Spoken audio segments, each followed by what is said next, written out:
பூச்சி வந்தா என்ன செய்யறது? பூச்சியில ரெண்டு வகை இருக்குது. பெனிஃபிஷியல் இன்செக்ட்ஸ் ஒன்று இருக்குது, ஹார்ம்ஃபுல் இன்செக்ட்ஸ் ஒன்று இருக்குது. ரெண்டு பேரும் இருக்கு. பூச்சி எல்லாத்தையும் கொலை பண்றது சயின்ஸ் கிடையாது, அது நன்மையும் கிடையாது, ஹியூமன் வெல்ஃபேரும் கிடையாது.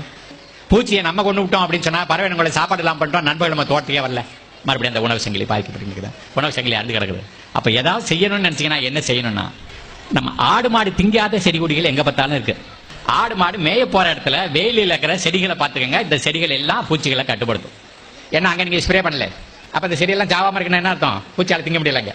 உதாரணத்துக்கு ஆடாதோட, ஆடு திண்டாப்பால, ஊமத்தை, எருக்கு, தும்ப, துளசி, துத்தி, பெரண்டை, சோத்துக்கத்தால, பீனாரி, பப்பாளி, சீத்தா, நொச்சி, வேம்பு, நெய்வேலி காட்டாமனுக்கு, வேலிப்பருத்தி, வரிக்குமுட்டி, உண்ணிமுள்ளி செடி, நீலகிரி தைலமரம், அரளி, 20 செடி சொல்லியிருக்கு. அக்கா 20ல் 5-6 செடி எல்லா ஊர்லயும் இருக்கு. இந்த செடிகளை 3 வகையா பிரிச்சிடலாம். ஒன்னு ஆடாதோட வேம்பு மாதிரி தின்னா கசக்கிற செடி. 2 எருக்கு மாதிரி பப்பாளி மாதிரி ஒடிச்சா பால் வர்ற செடி. 3வது துளசி நொச்சி மாதிரி தொட்டா வாசனை அடிக்கிற செடி. ஒன்னொன்னுலயே 2 கிலோ கொண்டு வந்து துண்டுதுரா வெட்டுறது, உரல போட்டு இடிக்கிறது, பானைக்குள்ள போடுறது, மாட்டு முத்திரத்தை ஊற்றி நிறுத்துறது. 7வது 8வது நாள் பூச்சி விரட்டி ரெடி. பூச்சியை கொல்லவே இல்லை, நம்ம பூச்சியை விரட்டிடுறோம். அந்த வாடைக்கு தாய் பூச்சி நம்ம செல்ல வந்து முட்டை போடுறது கிடையாது, புழு திங்கிறது கிடையாது.